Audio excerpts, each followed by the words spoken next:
Most of the trials that we've been involved in have been watched by other institutions, the Institute of Education, LSDA, now LSN, some of the individual colleges, in some cases even the EU or businesses like Learn Direct Scotland.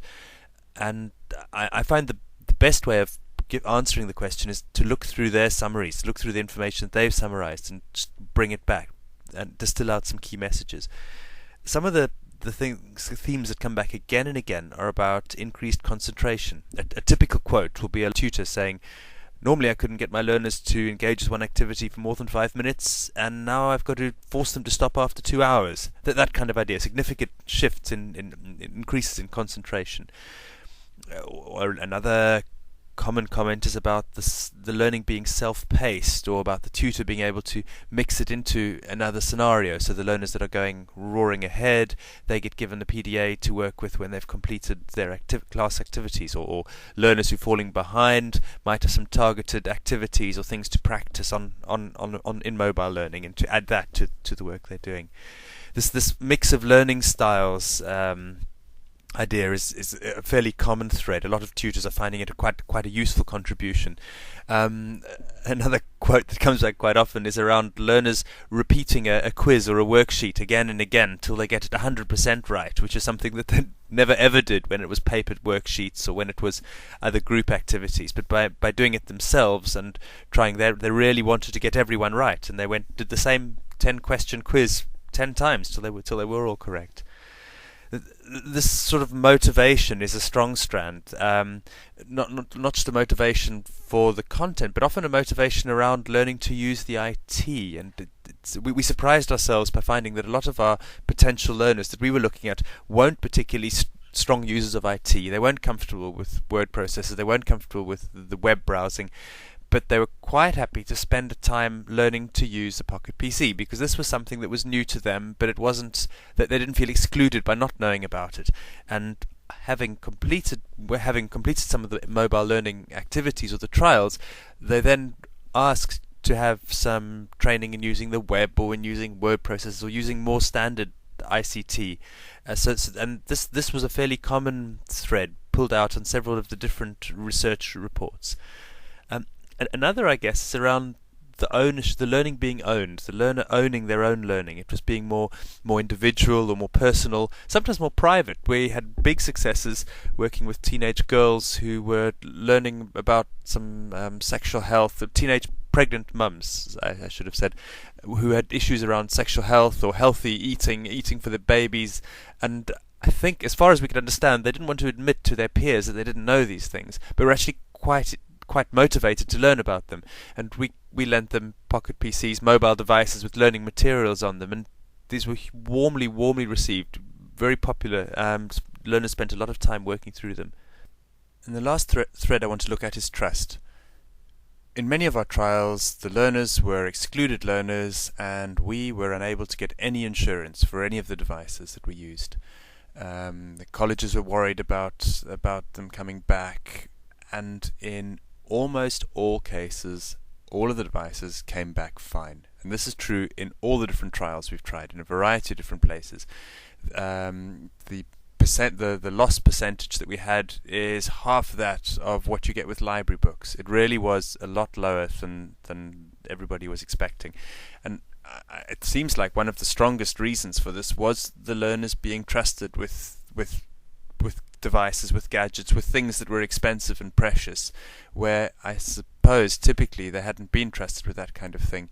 And this trust thing in itself was really powerful. It got a lot of engagement for us. It got a lot of quite valuable feedback from the learners when they were going through the trials, and I think was a significant help in making the mobile learning efficient and work well. So what comes next? We've looked at some of the ideas behind mobile learning. We've quickly looked at some of the different types of technology in the mix. We've looked at examples of different learning materials. We've got a bit of feedback from tutors who've been using it in the field. But what next? What should we do looking forward? For me, it's fairly clear. There's several areas which are untapped. They're rich seams. They're right there. The first is using sound, using audio. Majority of learners are carrying around MP3 players at the moment. Why not make use of them? think about your learning, think about what you could do with audio, try and make use of that. Audio, podcast. The second is more of the mobile devices that I spoke about earlier, more of the pocket PCs, more of the PDAs. It's very easy to put learning materials onto those, to put reading reference materials, to put quizzes, to put games. There's several resources online to help you do that. I think tutors need to be using these tools more widely. Increasingly they'll be in everybody's pocket. Right now they're in businessmen's pocket, but large numbers of colleges do own them. So secondly, I'd say this is mobile resources. The third thing is using mobile devices to gather media, to publish, to collaborate, to pull together resources and share them. And this is something which I haven't covered particularly in this talk, but which I feel very strongly about. And we have a tool called the Media Board, which we use for this, but there are many other ways as well. It's all about using the communication facilities that the devices have at the moment, using their abilities to collect resources, to collect pictures, collect sounds, to investigate, to go online, to look for information. It's kind of an extension of what you can do on a PC, but in your pocket and able to collect media more readily. And using that as the ingredients for collaborating or building or collecting media. These to me seem the three major things that we need to do more of. Using audio for learning, using Pocket PC type PDA devices and putting resources onto those, thinking about resources being on those, and using mobile devices to collect and gather media as part of an activity, projects, collaboration. These seem to be the three what nexts that are waiting. I'd like to finish off with one final thought. This thought's particularly around the collaboration or the collecting of the media. What kind of learning are we actually encouraging here? With the first lot, we're extending the reach of more traditional class-based learning. We're just giving you more access to resources, more personally, into the devices that are more likely to be in your pocket.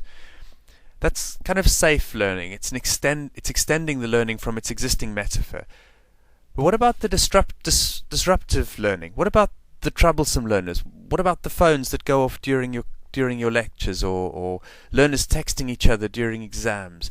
What about taking pictures on the phones, maybe pictures that are inappropriate? How do you harness this growing need to collaborate, to create, to build?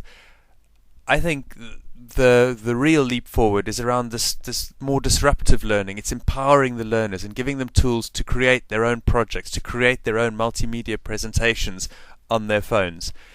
I think this is a discussion for the next chapter, not this chapter, because I've taken more than enough of your time. Thank you very much for inviting me into your conference and listening to this. I hope it was useful. If you are interested in finding more about mobile learning, please Google it or ask some of the people who are going to be around you at the conference today who are very passionate about it to talk to you.